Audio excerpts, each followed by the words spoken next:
Hello and welcome back to another episode of Critical Reactions with your host Bryan.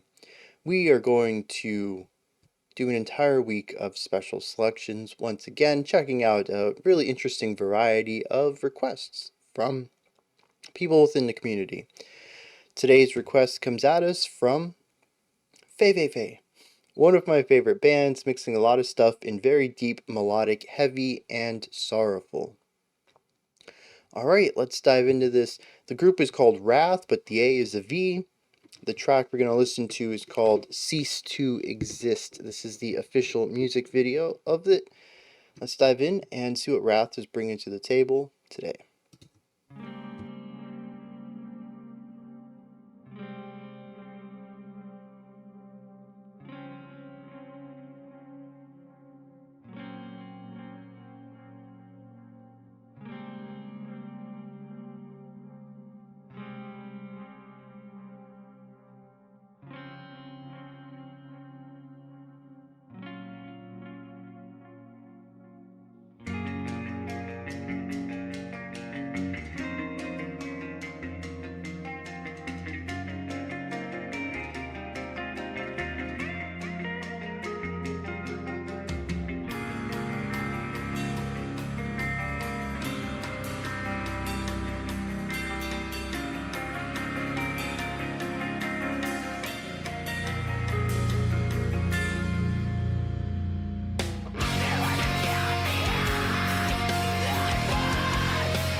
Yeah, okay, we had a bit more of a atmospheric, melodic, moody opening. Now we're into some very texture-based, very riffy, heavy. Very much of the core aesthetic.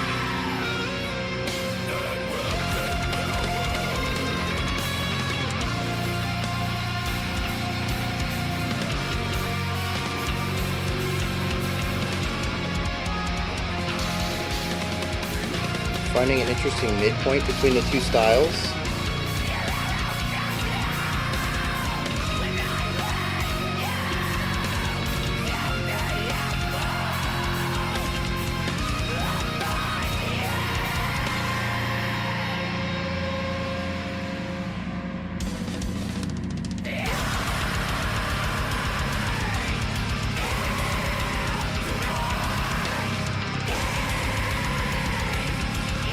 Lots of tension, rigid drumming.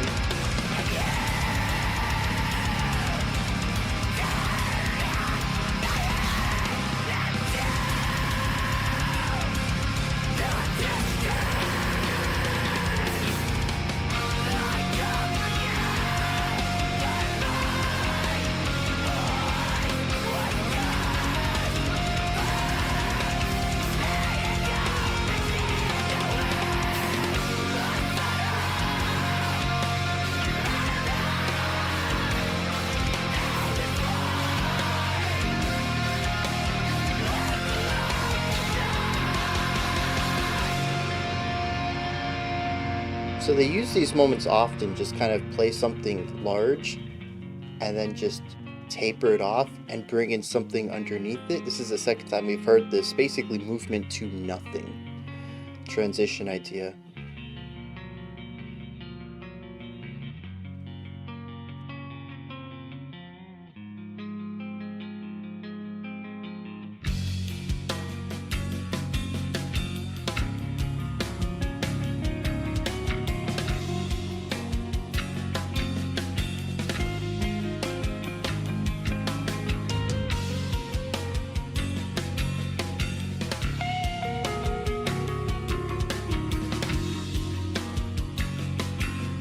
Yeah, so I really like this accent pattern, accenting 1, 3, and then the end of 4, the end of 1, and the end of 2.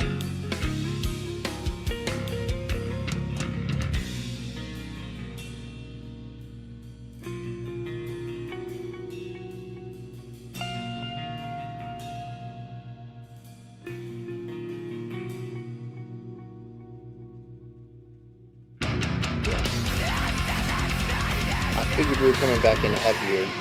Not quite where I thought we would go, but the similar idea.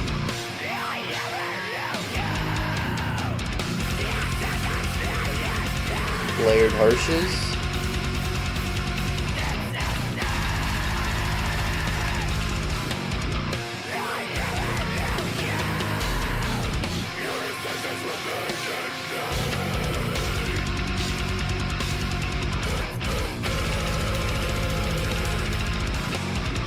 Nice little tuplet idea there.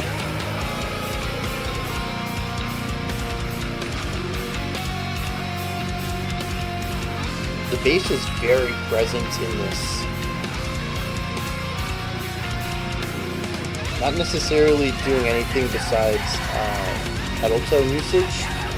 Keep the chord progression going. But absolutely necessary for atmosphere.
All right.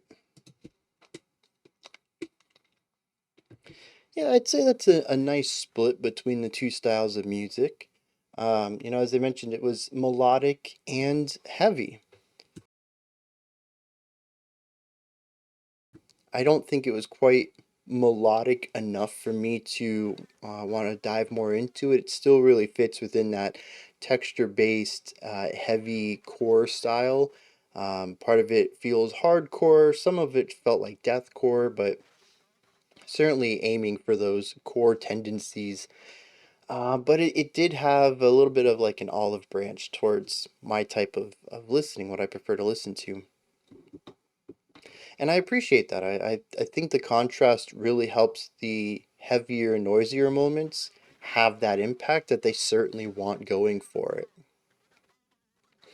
So let's explore both of these sides and see how they balance them out. The first side, what we sort of get introduced to in our opening and our first verse, I think it is more melodic and moody. I think that's how I want to describe it. There are moving guitar lines, usually some sort of chordal shape that they have going, and then they play a series of the notes, usually rising and then falling. This gives us our emotional weight of the section. It allows us to hear the outline of the chord. As the chord moves through a progression, the outline moves as well, and so we really get to explore the emotions presented through the chords and the chord progression. There's still some heaviness associated with it. We have the distorted guitars, we have the punchy bass, we have the drums, which are a bit heavier, and eventually we do bring in harsh vocals on top of it as well. But we do have these moving note lines, not really melodies per se. They are foundational. They are specifically determined for harmonic information, but it is something melodic, at least more melodic than we're going to hear going forward in the track. And it allows us to enter into the mood and begin to figure out, what kind of story they're wanting to tell with their music, and immediately enter into that emotional engagement with it before we get taken on the roller coaster ride. In this section, in these sections, the drumming tends to be a bit more reserved, going for different accent patterns and lighter, sparser drumming. That isn't to say that the drums are completely sparse, but that they are less compact, less complex than more the heavier sections. And we'll discuss how the drums increase the amount of sound they make when we get to that discussion. But just right here, comparatively to the heavier sections, there's less drumming going on, but it's more melodic drumming. They find ways to express themselves rhythmically and through the drum pattern in ways that help push forward the somberness and a little bit of the isolation present in these sections. One moment that I really loved was the second to last section, I think it was, when I had mentioned that the drum accent pattern was 1 and 3, and then the and of 4, the and of 1, and the and of 2. It was a really nice way to go about doing this to create a 2-bar phrase and allow some syncopation going on there, because they easily could have just done 1 and 3 and had more of a rigid style of accents. And instead they went for something with some syncopation, changing up whether the accent was on a downbeat or an offbeat. They also space out the first two by each beat, or sorry, by 2 beats, 1 and then 3.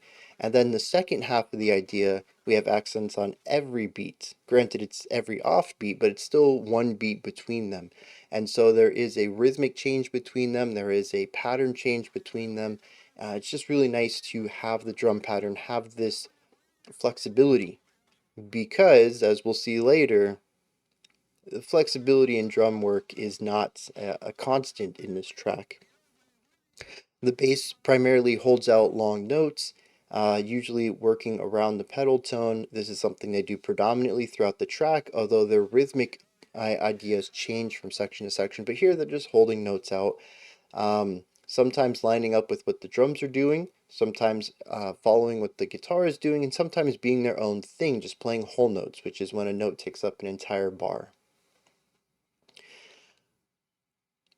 The guitars, there's 2 of them. I think one of them gives us our chordal outline, and the other one gives us a bit of a rhythmic pulse. It is an introduction for where we are going next. And that's just the first section. I don't recall what the 2 guitars were doing in the second, more somber section, but at least in our opening, we had the outline and then the rhythm, the texture.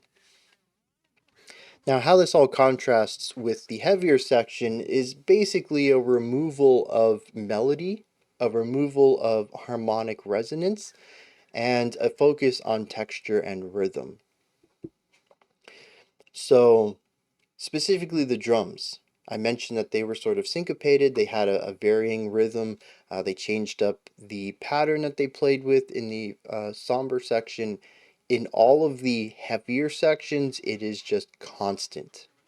There might be some accented notes, maybe beat 1 of every bar is going to have an accent, but the idea is consistency and rigidity. All eighth notes constantly.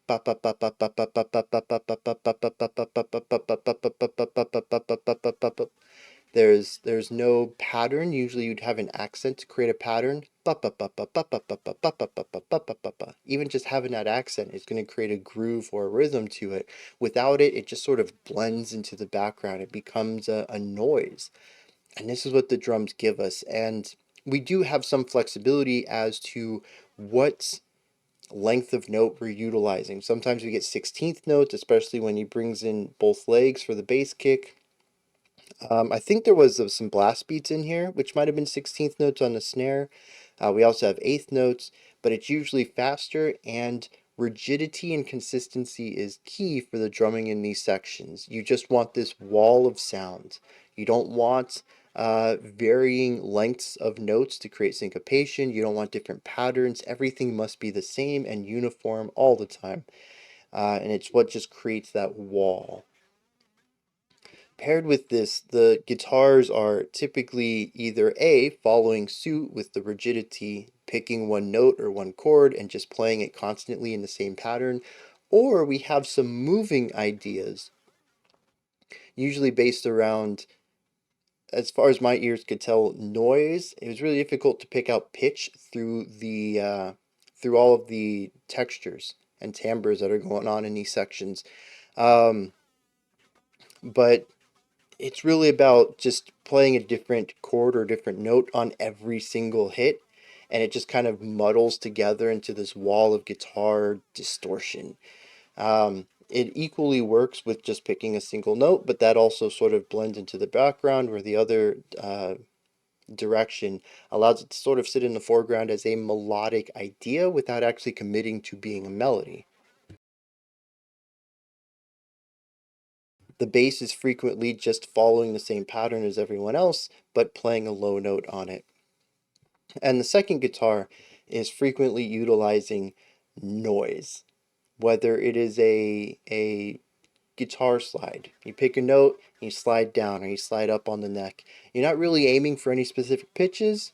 You're just making all the pitches present as often as you can, or playing two notes together that create a lot of dissonance. There are quite a few moments in here where dissonance was a key component to the section, and it was usually paired with some of the more extreme, faster drumming and the more chaotic guitar work.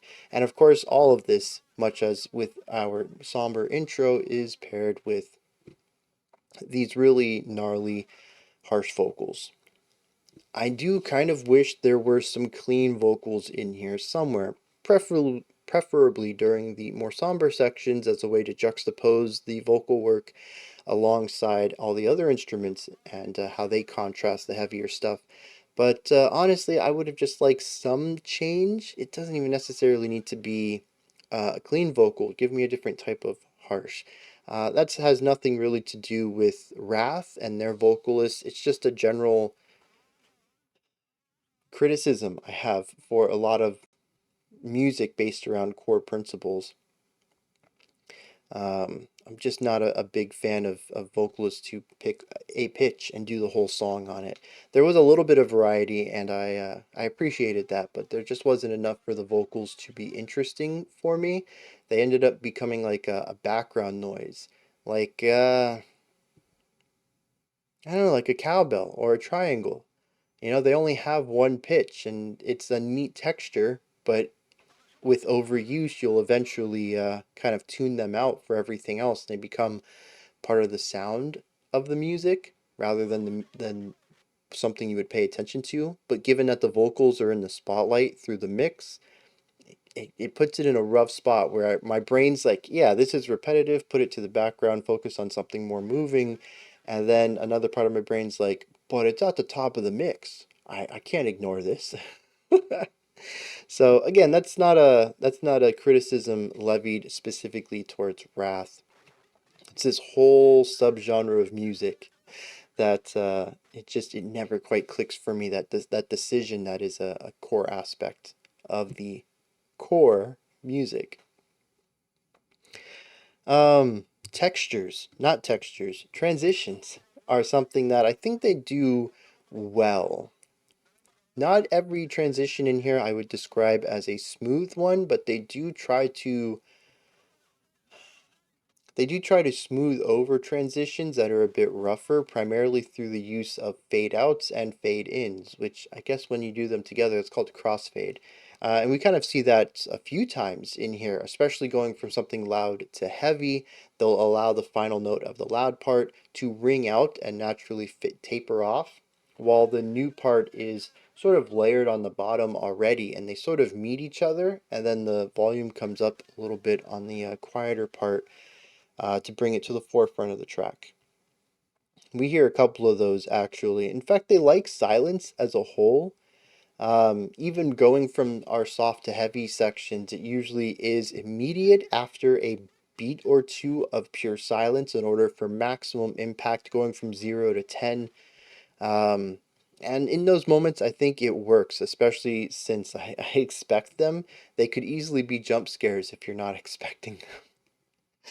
Oh man, that reminds me of some funny memories.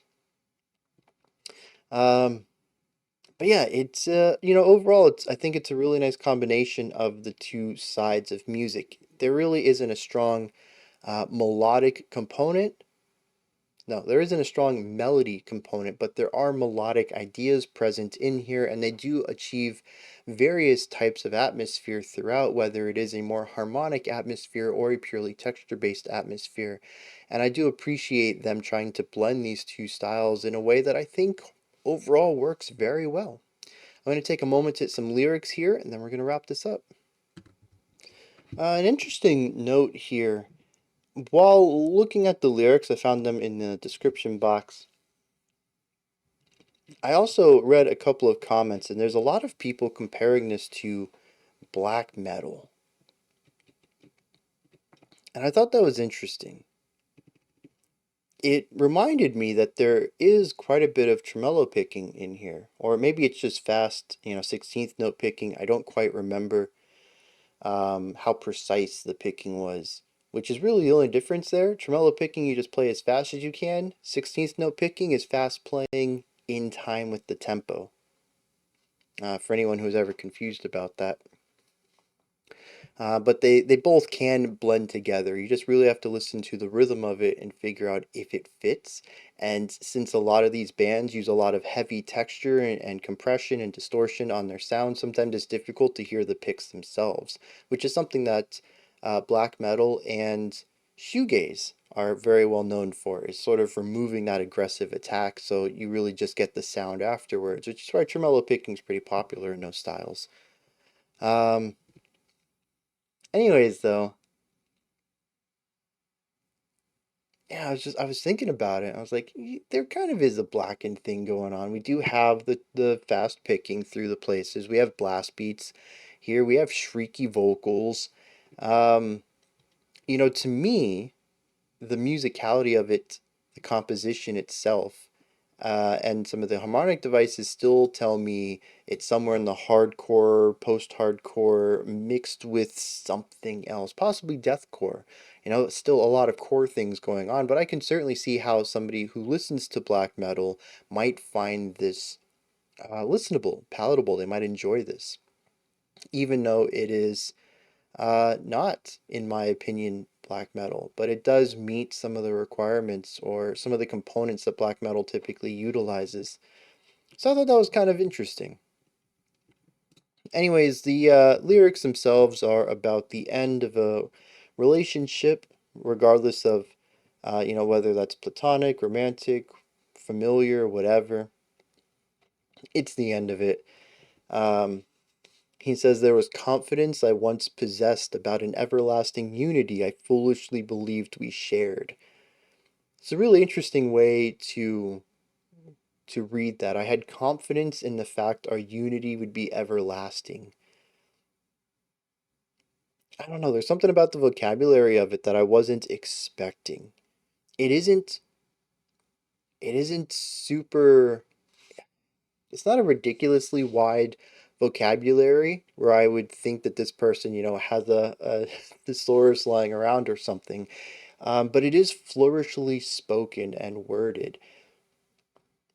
And I think it's really awesome because I think it fits in between like really simple lyrics and then really dense and complicated lyrics. And it finds a way to both be interesting on the vocabulary level, but also very readable. And I think that's a skill all within itself, is to, cut above the base level of lyric writing, of poetry, and to reach a voice that's not only your own, but also has a little bit of extra oomph in the language to speak about very specific ideas in ways that these words only can.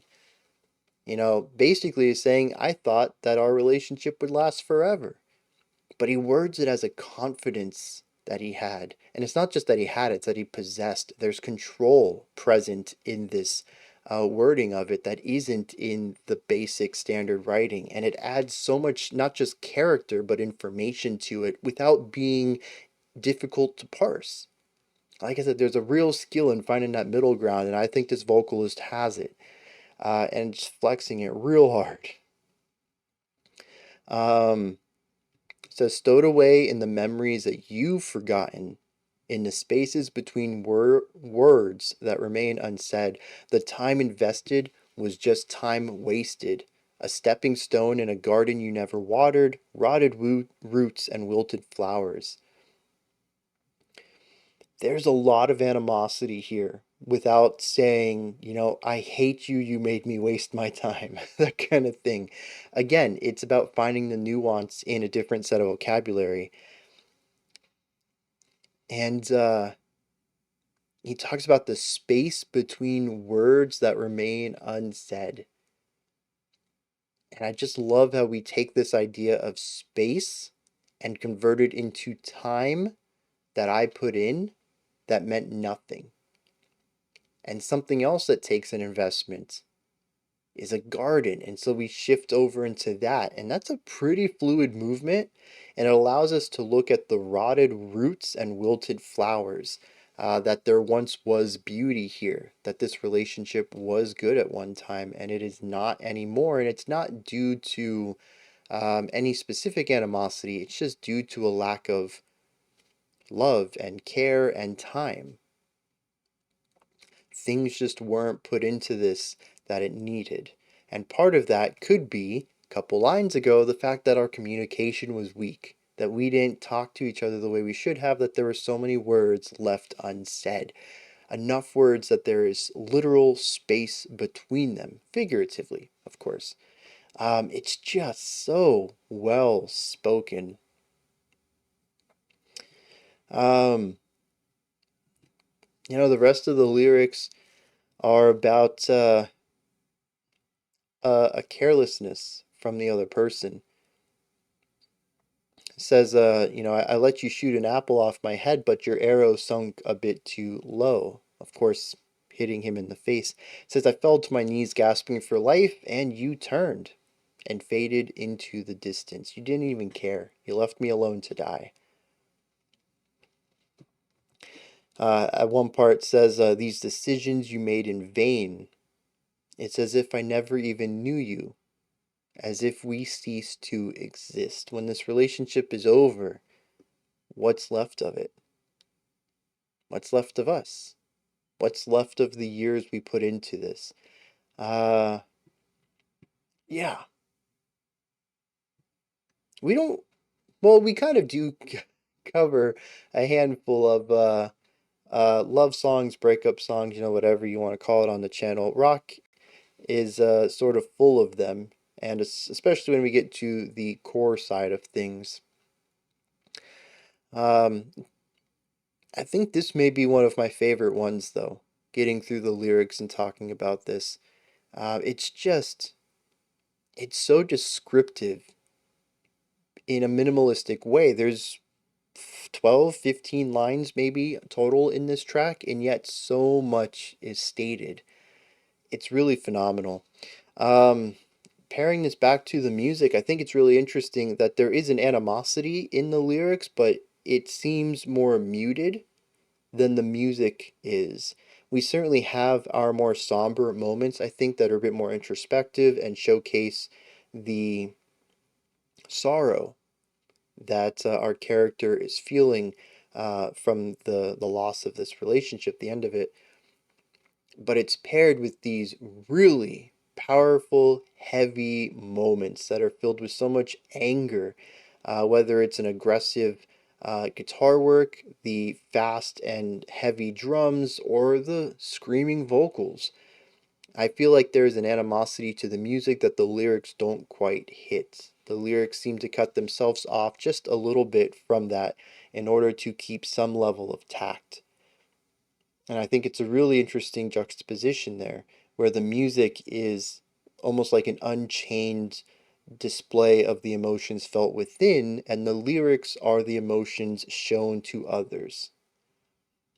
You got to keep that level of collectedness, because as a society, you can't just go into an animalistic rage. So there's always going to be a control of how you project how you're feeling inside. And yeah, that's what I get out of this, though. Really nice. Those are my thoughts on Wrath's Cease to Exist. Let me know what you thought of this track. If there's anything that stood out to you, anything you'd like to add on to what I said, your own perspectives, opinions, whatever, put all that stuff down in the comment section.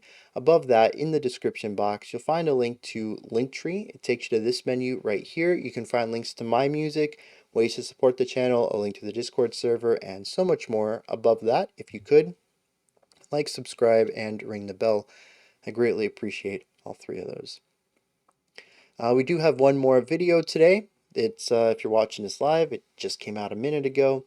Otherwise, I'll be back tomorrow, 5 p.m. Eastern Standard Time, 9 p.m. UTC, as usual. I think that time is off. I'm pretty sure.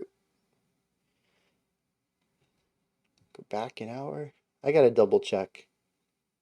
My area is moving into daylight saving time or moving out of daylight saving time. I don't ever remember which one's which. I think we're moving out of it. So I got to double check the EST. It'll be 5 p.m. my time though, EST. You can always just check that against your own time, I suppose. Speaking of time, until next time, remember to be critical, not cynical, of the music you listen to, and have a fantastic morning, afternoon, or evening whenever you choose to watch my videos.